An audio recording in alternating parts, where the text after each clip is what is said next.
ಯಾವ್ದಾದ್ರು ಒಂದು ಮಾಲ್ಗೆ ಹೋಗಿ ಸುತ್ತಮುತ್ತ ನೋಡಿ, ಕಲರ್ಫುಲ್ ಲೈಟ್ಸ್, ಆಕಾಶ ಮುಟ್ಟೋ ಕ್ರಿಸ್ಮಸ್ ಮರಗಳು, ಜಿಂಗಲ್ ಬೆಲ್ ಸೌಂಡ್, ವಾತಾವರಣನೇ ಚೇಂಜ್ ಆಗೋಗಿದೆ ಅಲ್ವಾ. ಕ್ರಿಸ್ಮಸ್ ಹಬ್ಬಕ್ಕೆ ಇಡೀ ಮಾಲ್ ಅನ್ನ ಮಧುವಣ ಗಿತ್ತಿ ತರ ರೆಡಿಯಾಗಿ ಇಟ್ಟಿದ್ದಾರೆ. ನೋಡ್ಲಿಕ್ಕೆ ಖುಷಿ ಆಗುತ್ತೆ, ಮನ್ಸಿಗೂ ಹಬ್ಬದ ಫೀಲ್ ಬರುತ್ತೆ. ಆದ್ರೆ ಇಲ್ಲಿ ನನಗೊಂದ್ ಸಣ್ಣ ಪ್ರಶ್ನೆ ಕಾಡ್ತಾ ಇದೆ. ಇದೇ ಮಾಲು, ಇದೇ ಜಾಗ 2 ತಿಂಗಳ ಹಿಂದೆ ದಸರಾ ಬಂತು, ಅದ್ ನಾಡ ಹಬ್ಬ ಅಲ್ವೇನ್ರಿ? ನಮ್ಮ ಮೈಸೂರಿನ ಭಾಗದ ಜನರಿಗಂತೂ ಅದು ಹೆಮ್ಮೆ. ಆಗ ಎಲ್ಲೋಗಿತ್ತು ಇವರ ಡೆಕೋರೇಷನ್?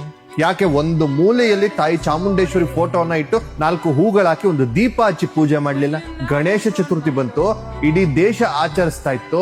ಆದ್ರೆ ಮಾಲ್ ಒಳಗಡೆ ಒಂದು ಮಣ್ಣಿನ ಗಣಪ ಕೂರಿಸಿ ಲೈಟ್ ಹಾಕಿ ಆಚರಿಸೋಕೆ ಇವ್ರಿಗೆ ಏನ್ ರೋಗ ಬಂದಿತ್ತು? ಅವಾಗ ಏನ್ ಹೇಳ್ತಾರೆ ಗೊತ್ತಾ? ಸರ್, ಇದು ಪಬ್ಲಿಕ್ ಪ್ಲೇಸು, ನಾವಿಲ್ಲಿ ಸೆಕ್ಯುಲರ್ ಆಗಿ ಇರಬೇಕು, ಧರ್ಮದ ಆಚರಣೆ ಮಾಡಂಗಿಲ್ಲ ಅಂತ ದೊಡ್ಡ ದೊಡ್ಡ ಡೈಲಾಗ್ ಅನ್ನ ಹೊಡಿತಾರೆ. ಹೌದಾ? ಹಾಗಾದ್ರೆ ಈಗ ಕಾಣಿಸ್ತಾ ಇರೋದು ಯಾವ ಸೆಕ್ಯುಲರಿಸಂ ಸ್ವಾಮಿ?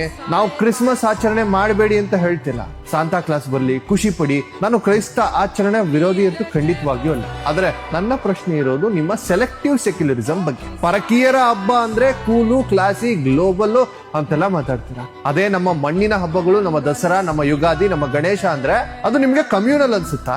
ಮಾರ್ಕೆಟ್ ಡೌನ್ ಅನ್ಸುತ್ತಾ? ನಿಜ ಹೇಳ, ಇವ್ರಿಗೆ ಬೇಕಿರೋದು ಸೆಕ್ಯುಲರಿಸಂ ಅಲ್ಲ, ಇವ್ರಿಗೆ ಬೇಕಿರೋದು ಗ್ರಾಹಕರು. ವೆಸ್ಟರ್ನ್ ಕಲ್ಚರ್ ಹೆಸರಲ್ಲಿ ಪ್ರಾಡಕ್ಟ್ ಮಾರ್ಕೆಟಿಂಗ್ ಮಾಡಬೇಕು, ಅದಕ್ಕೆ ಕ್ರಿಸ್ಮಸ್ ಬೇಕು. ಆದ್ರೆ ನಮ್ಮ ಸಂಸ್ಕೃತಿ ಉಳ್ಸಕ್ಕೆ, ನಮ್ಮ ದೇವರನ್ನ ಕೂರ್ಸಕ್ಕೆ ಇವ್ರಿಗೆ ಮುಜುಗರ ಆಗುತ್ತೆ. ನಮ್ಮ ಹಬ್ಬಗಳನ್ನ ಕೇವಲ ರಜೆ ಅಂತ ನೋಡೋದನ್ನ ಬಿಡಿ. ನಮ್ಮ ದೇಶದಲ್ಲಿ ವ್ಯಾಪಾರ ಮಾಡ್ತೀರಾ ಅಂದ್ರೆ ನಮ್ಮ ಸಂಸ್ಕೃತಿಗೆ ಬೆಲೆ ಕೊಡೋದನ್ನು ಕಲೀರಿ. ಮಾಲ್ ಮಾಲೀಕರೇ, ಒಂದು ಮಾತು ನೆನ್ಪಿಟ್ಕೊಳ್ಳಿ, ನೀವು ಸಾಂತಾಗೆ ವೆಲ್ಕಮ್ ಮಾಡಿ, ನಾವು ಚಪ್ಪಾಳೆ ತರ್ತೀವಿ. ಆದ್ರೆ ಮುಂದಿನ ಸಲ ಗಣಪತಿ ಹಬ್ಬ ಬಂದಾಗ, ದಸರಾ ಬಂದಾಗ ಇದೇ ಜಾಗದಲ್ಲಿ ನಮ್ಮ ಸಂಸ್ಕೃತಿ ರಾರಾಜಿಸಿಲ್ಲ ಅಂದ್ರೆ ನಿಮ್ಮ ಈ ಡೋಂಗಿ ಸೆಕ್ಯುಲರಿಸಂ ಆಟಕ್ಕೆ ಜನನೇ ಪಾಠ ಕಲಿಸ್ತಾರೆ. ಸಮಾನತೆ ಅಂದ್ರೆ ಎಲ್ಲರನ್ನೂ ಒಂದೇ ತರ ನೋಡೋದು, ತಮಗಿಷ್ಟ ಬಂದಾಗ ಬಣ್ಣ ಹಚ್ಚೋದಲ್ಲ. ನನ್ನ ಮಾತು ಕಹಿ ಇರ್ಬೋದು, ಆದ್ರೆ ಸತ್ಯ ಅಂತೂ ಇದೆ. ನಿಮ್ಗೂ ಈಗ ಅನ್ಸಿದ್ರೆ ಈ ವಿಡಿಯೋನ ಶೇರ್ ಮಾಡಿ, ಇವರ ಮುಖವಾಡ ಕಳಿಸಿ, ಜನರಿಗೆ ಗೊತ್ತಾಗಲಿ ಇವ್ರೆಂತವ್ರು ಅಂತ. ಸಿಗ್ತೀನಿ ಮುಂದಿನ ವಿಡಿಯೋ. ನಮಸ್ಕಾರ. ಜೈ ಭಾರತ್, ಜೈ ಹಿಂದ್.